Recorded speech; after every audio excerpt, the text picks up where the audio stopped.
Hello Anshul lovers, how are you all? Hope you all good and enjoying my videos. तो मैं आज next part ले आई हूँ from the ashes of the part we will rise का। तो चलिए हम इस पार्ट को शुरू करते हैं। और हाँ, अगर आपको मेरी वीडियो और मेरी एक्सप्लेनेशन अच्छी लगती है तो प्लीज़ प्लीज़ प्लीज़ मेरे चैनल को सब्सक्राइब कीजिए, वीडियोज़ को लाइक कीजिए और कमेंट करना मत भूलिएगा। तो चलिए अब शुरू करते हैं। तो हमने लास्ट पार्ट में देखा था कि वांग जी अपने घुटनों के बल बैठा होता है और विंग से फिर से मैरिज करने की बात कह रहा होता है। विंग भी लानज़ैन को कहता है कि Lan Zhan, you are my husband, my alpha, मैं सिर्फ तुमसे ही प्यार करता हूँ और मैं पूरी ज़िंदगी, हर एक लाइफ सिर्फ तुम्हारे साथ बिताना चाहता हूँ। मेरा हार्ट बस तुम्हारे लिए है। विंग ये सब एक टीयर्स के साथ कह रहा था। वो लानज़ैन के फेस को अपने दोनों हाथों से पकड़ता है और वो लानज़ैन के लिप्स पे किस करने लगता है। वो एक स्लो किस होती है, लेकिन वो बहुत सारे लव और इमोशंस के साथ होती है। लानज़ैन के आर्म विंग के वेस्ट को रैप कर लेते हैं और विंग के आर्म्स लानज़ैन के नेक में होते हैं। तभी विंग को फील होता है कि बेबी ने उसे किया। वो अलग होता है और विंग अपनी बेली पे हाथ रखता है। वो कहता है कि हेलो बेबी, हम तुम्हारे पेरेंट्स हैं, मैं तुम्हारा बाबा हूँ और हम वेट नहीं कर पा रहे हैं तुमसे मिलने के लिए। Little one, we are so excited to meet you. Wangji कहता है कि मैं भी तुम्हारा बाबा हूँ, मैं तुम्हें बहुत ज़्यादा प्यार करता हूँ। विंग को फिर से कुछ फील होता है बेली पर। लानज़ैन और विंग एक दूसरे की आइज़ में देखते हैं, जैसे वो एक दूसरे से प्रॉमिस कर रहे हों कि हम तुम्हें लव और प्रोटेक्ट करेंगे अपनी पूरी ज़िंदगी भर। तुम हमारे हो, हम पूरे वर्ल्ड को बर्न कर सकते हैं बस इसके लिए कि कोई तुम्हें हार्म ना कर पाए। वो ऐसे ही बैठे रहते हैं एक दूसरे के साथ, एक दूसरे की आइज़ में देखते हुए, तब तक जब तक सनलाइट उनके रूम में नहीं आने लगती। वो अब उठते हैं और ख़ुद को आज के दिन के लिए प्रिपेयर करने लगते हैं। जब वो बात लेके आते हैं, वो कबर्ड की तरफ जाते हैं जहाँ पे उनके कुछ क्लोथ्स थे, लेकिन वो सरप्राइज़ हो जाते हैं और शॉक भी। विंग के कबर्ड में रोब्स की जगह डिफरेंट कलर की ड्रेसेस थी और लानज़ैन के कबर्ड में वाइट रोब्स थे, लेकिन वो लैन रोब्स की तरह नहीं थे, वो बहुत ही ज़्यादा डिफरेंट थे। विंग कहता है कि लंजा, क्या वो सच में चाहती हैं कि मैं इसको पहनूं? मतलब मैं एक मैन हूँ, वुमेन नहीं। वो ये बोलते हुए एक ब्यूटीफुल सॉफ्ट पिंक ड्रेस को लेता है। लानज़ैन विंग की तरफ देखता है। लानज़ैन कहता है कि ये प्रेग्नेंट बेली के लिए सही ड्रेस है, विंग इसमें अच्छा लगेगा। विंग लानज़ैन के आंसर से शॉक होता है। लानज़ैन, तुम ऐसा कैसे कह सकते हो? लानज़ैन विंग के पास आता है और वो ड्रेस लेता है। विंग सरप्राइजली उसकी तरफ देखने लगता है। लानज़ैन विंग को ड्रेस पहनाने लगता है और जब वो ड्रेस उसे पहना देता है तो एक स्टेप पीछे लेता है और विंग को मिरर की तरफ टर्न कर देता है। वो मिरर में खुद को देखता है और लानज़ैन के फेस को, और फिर स्माइल करता है और कहता है कि मैं ब्यूटीफुल लग रहा हूँ, ये बहुत ही अच्छे से फिट आ गई मुझ पे। लानज़ैन नोट करता है और फिर वो मिरर में भी विंग की पूरी बॉडी देखने लगता है और फिर विंग को एक सॉफ्ट स्माइल देता है। उसके बाद वो अपने कबर्ड से रोब्स लेता है और पहनने लगता है। वो वाइट रोब्स तो थे, लेकिन वो गूसू रोब से बिल्कुल डिफरेंट थे। तो विंग कहता है मन में लानज़ैन की तरफ देखते हुए कि ये वो लैन रोब्स पहनने से अच्छा है, और वो बस लानज़ैन को रोब्स पहनते हुए देख रहा था। लानज़ैन रोब्स पहनने के बाद विंग की तरफ देखता है। विंग बिना कुछ कहे, बिना कुछ बोले बस उसे ही देखे जा रहा था। लानज़ैन एक कंसर्न वॉइस के साथ पूछता है, विंग, क्या ये सही लग रहा है? लानज़ैन होप कर रहा था कि वो डिसेंट दिख रहा है। विंग नीचे से ऊपर तक अपनी आइज़ को लाता है, फिर वो लानज़ैन के फेस को देखता है और कहता है कि तुम इस क्लॉथ में बहुत ही अच्छे लग रहे हो लंजा, ये डिफरेंट है लेकिन मुझे अच्छा लगा। लानज़ैन को फील होता है। लानज़ैन कहता है कि तुम्हें लगता है कि ये सही है? वो बस थोड़ा सा और श्योर होना चाहता था, ये वियर्ड तो नहीं लग रहा है। लानज़ैन हमेशा बहुत ही ज़्यादा लेयर्स वाले रोब्स पहनता था, तो इसमें उसे थोड़ा सा एक्सपोज्ड फील हो रहा था। वो थोड़ा सा डर रहा था कि खुद को मिरर में वो कैसे देखे, क्या वो अच्छा लग रहा होगा। विंग कुछ स्टेप्स लानज़ैन के पास आता है। वो अपना हाथ लानज़ैन के चेस्ट पे रखता है और उसकी आइज़ में देखता है। तुम सच में अच्छे लग रहे हो लंजा, ये सच में बहुत अच्छा लग रहा है तुम पे, आई प्रॉमिस। लैंज़ैन विंग पे बिलीव करता है। विंग अपना हाथ हटाता है और कुछ स्टेप्स पीछे लेता है और फिर लैंज़ैन को भी वो मिरर की तरफ टर्न करता है। लैंज़ैन खुद को देखता है, वो थोड़ा सा डिफरेंट लग रहा था। वो second master of Gusu sect का नहीं लग रहा था, बिल्कुल भी नहीं। लेकिन लैंज़ैन को ये पसंद आता है। तब वो विंग के पेट से गुड़गुड़ की आवाज़ आती है। विंग थोड़ा सा शाय फील करता है। वो कहता है कि सॉरी लंजा, लेकिन लगता है मुझे और इस लिटिल वन को भूख लगी है। और ये कहते वक्त उसके चिक्स पे ब्लश आ गया था। लैंज़ैन स्माइल करता है और नोट करता है। वो विंग का हाथ होल्ड करता है और वो बेडरूम से बाहर आते हैं लिविंग रूम में। वो देखते हैं कि टेबल पे ब्रेकफास्ट रखा हुआ है और वो साइलेंटली आंटीज़ और एवा का थैंक्स करते हैं। उन्होंने उनके लिए बहुत कुछ किया है। वो टेबल पे बैठते हैं और बाउल्स को लेते हैं और फूड को खाने लगते हैं। और खाने के बाद वो किचन की तरफ जाते हैं डिशेस को रखने के लिए। फिर वो अपने न्यू घर को पूरा देखने का सोचते हैं। वो घर में इधर उधर घूमने लगते हैं। वो देखते हैं कि इस हाउस में 3 बेडरूम हैं, एक मेन बेडरूम है और 2 और भी हैं। एक लिविंग रूम है, एक फायरप्लेस है और एक हॉल है जहाँ पे अलग अलग फ्लावर्स की पेंटिंग्स लगी हुई हैं। पूरा घर बहुत ही ज़्यादा सुंदर था और बहुत ही ज़्यादा कंफर्टेबल भी। वो बाहर जाते हैं। वहाँ पे एक फ्रंट यार्ड था जहाँ पे डिफरेंट टाइप के प्लांट्स थे और रोजेस भी थे, जहाँ से बहुत ही अच्छी फ्रेगनेंस आ रही थी। वहाँ पे एक ट्री भी था जिसके नीचे वो बैठते हैं। फिर वो बाहर की तरफ देखते हैं जहाँ पे 5 और हाउस थे जो कि आंटीज़ और एवा के थे। अब कुछ दिन बाद का दिखाया जाता है। लैंज़ैन टेबल के पास बैठा हुआ था। वो एक लंबी ब्रीथ लेके कंसंट्रेट करने की कोशिश कर रहा था। उसके दोनों हाथ मेज पे थे और ज़ोर से उसने मुट्ठी बनाई हुई थी। वो अपने हाथों से ब्लड की स्मेल को स्मेल कर सकता था। ऐसा इसलिए था क्योंकि उसने जो मुट्ठी बनाई थी उसकी वजह से उसके नाखून उसके हाथों में गड़ रहे थे। उसका दिल चाह रहा था कि वो वापस जाए और उन सभी को मार दे जिन्होंने कभी उसके ओमेगा को चोट पहुंचाने की कोशिश की थी। वो उनके ब्लड का टेस्ट लेना चाहता है और अपने सामने उन्हें डेड पड़ा देखना चाहता है। उनका ब्लड पूरे क्लाउड रेसेस और यूनमिंग में देखना चाहता है। लेकिन फिर वो अपने इमोशंस पे कंट्रोल करता है और फिर खुद को वो शांत महसूस करता है। वो अपने चारों तरफ देखता है। जहाँ पर वो बैठा था वो फायरप्लेस था। वो देखता है कि उसके सामने हॉल है। वो वहाँ से उठता है, सामने एक डोर के पास जाता है। वो गार्डन से कॉरिडोर से गुज़रता है। वहाँ पर उसे कोई भी नहीं दिख रहा था। वो सोचता है कि सब कहाँ चले गए। वो जल्दी से लिविंग रूम एरिया से गुजरते हुए बेडरूम में आ जाता है। वो देखता है कि उसका विंग सो रहा है। उसके फेस पे फिर एक सैडनेस आ जाती है कि उसके ओमेगा को कितना कुछ सहना पड़ा, कितना सफ़र करना पड़ा।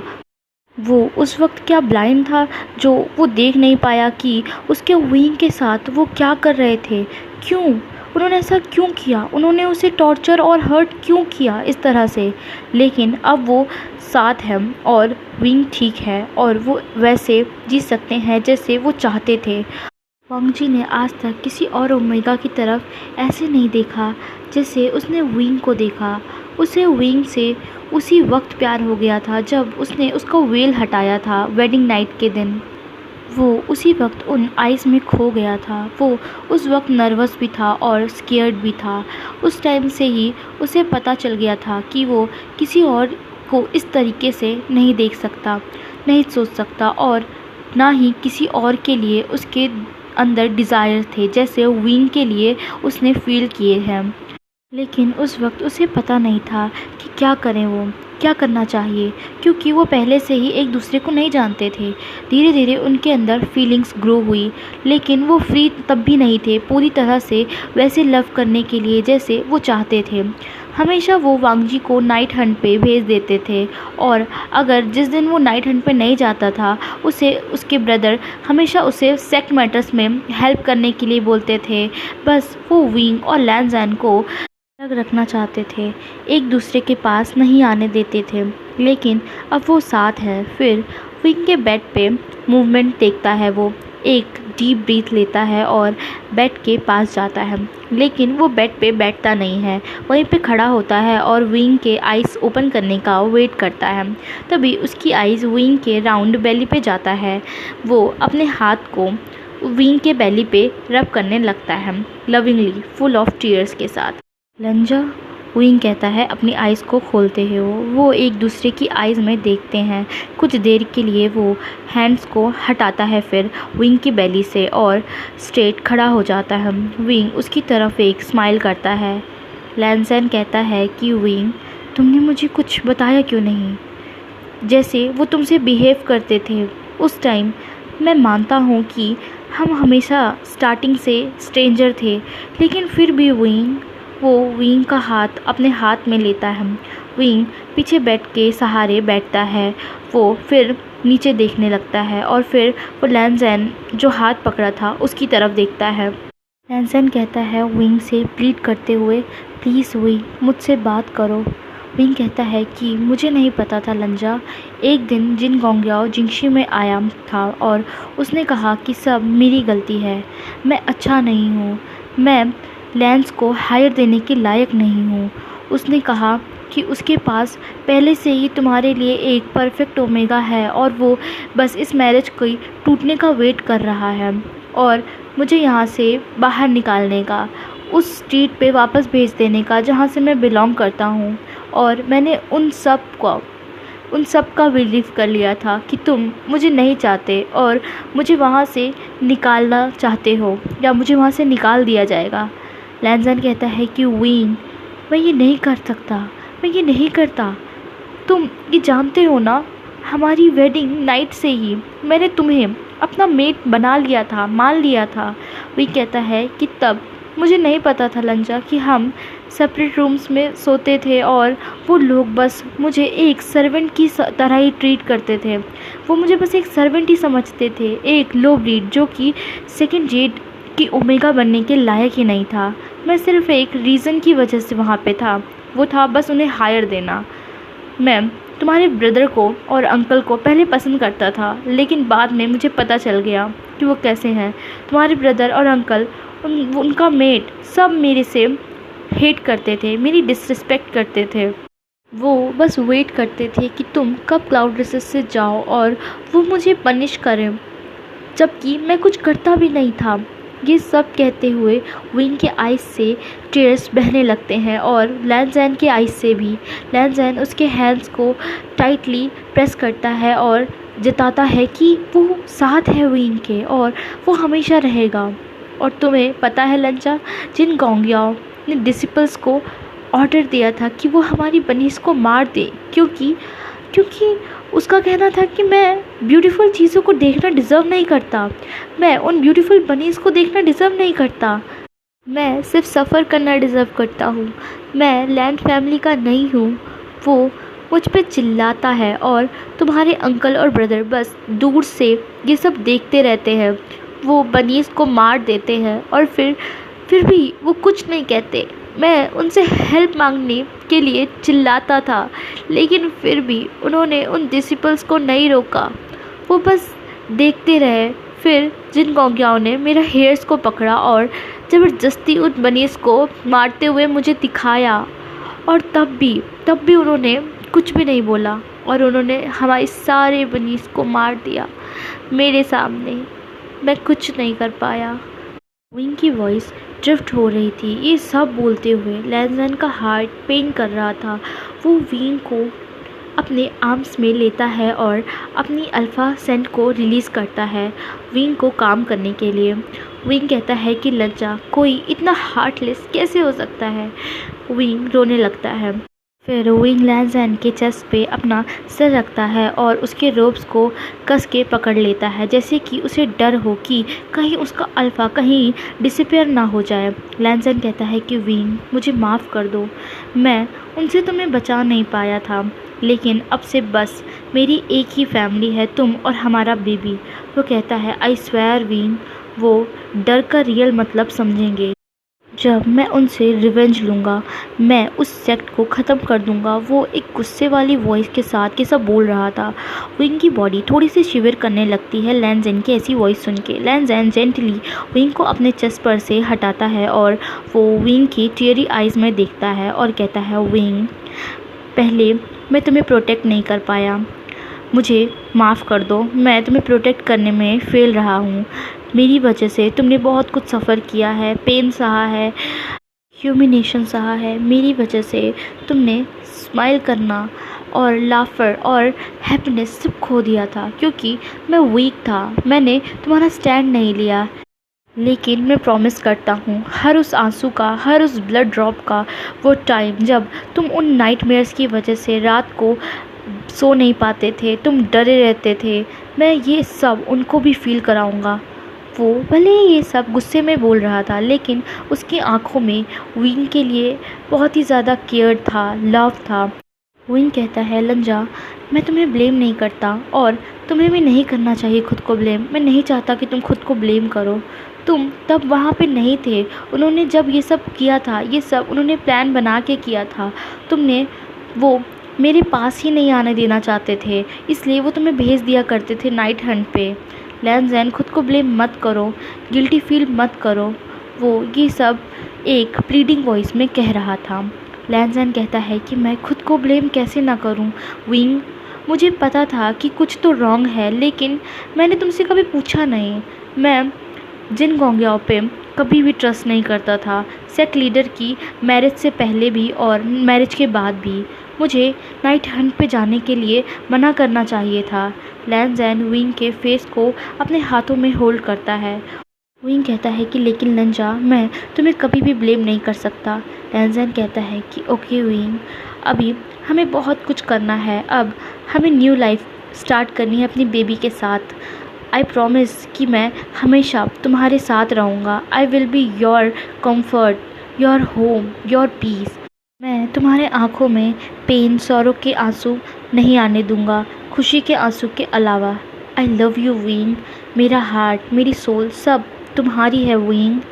You are my mate, you are fated one, always और फॉर एवर। फिर विंग कहता है कि लंजा, वो मैन और वो अल्फ़ा जिसने मेरा हार्ट, मेरी सोल स्टोल कर लिया है अपने हर एक टच से और हर एक लुक से। तुमने मुझे बताया कि कोई है जो मुझे अभी भी प्यार करता है, केयर करता है, जो मेरी लाइफ में ब्राइटनेस लाता है, मुझे ढूंढ लेता है जब भी मैं खुद को नहीं ढूंढ पाता, मैं खुद में लॉस्ट हो जाता हूँ। तो तुम ही हो वो मैन जिसने जिसने मेरा सब कुछ ले लिया, जिसे मैंने खुद को पूरा दे दिया है। तुम ही हो जिससे मैंने सब कुछ सबसे पहले दिया है। मेरी पहली किस, किसी का हाथ पहली बार पकड़ना, तुम वो पहले अल्फ़ा हो जिसे मैंने अपनी पूरी बॉडी दे दी है। द ओनली अल्फ़ा जिसे मेरा हार्ट और सोल बिलोंग करती है। My one and only, my mate, my husband, the father of our child, my alpha. मैं ये डिज़ायर किसी और के लिए चाहता भी नहीं हूँ और ना किसी और को चाहता हूँ। बस मैं तुम्हारा हूँ, always, for ever. I love you. खुद से भी ज़्यादा मैं तुम्हें प्यार करता हूँ, मैं तुमसे लव करता हूँ। मुझे कोई और नहीं चाहिए तुम्हारे अलावा Lan Zhan. I love you. So hey guys, ये पार्ट यहीं पे एंड होता है। Hope you like this part. अगर आपको ये पार्ट अच्छा लगा तो प्लीज़ मेरे चैनल को सब्सक्राइब कीजिए, वीडियोस को लाइक कीजिए और कमेंट करना प्लीज़ मत भूलिएगा। और मैं मॉडर्न वाला फैनफिक उसको भी जल्दी लाऊंगी, उसके लिए बस थोड़ा सा वेट करिए। और इसका भी नेक्स्ट पार्ट मैं ले आऊँगी जल्द ही, होप कि जल्द ही लाऊँ। Thank you for watching this video. Bye bye, take care, love you all.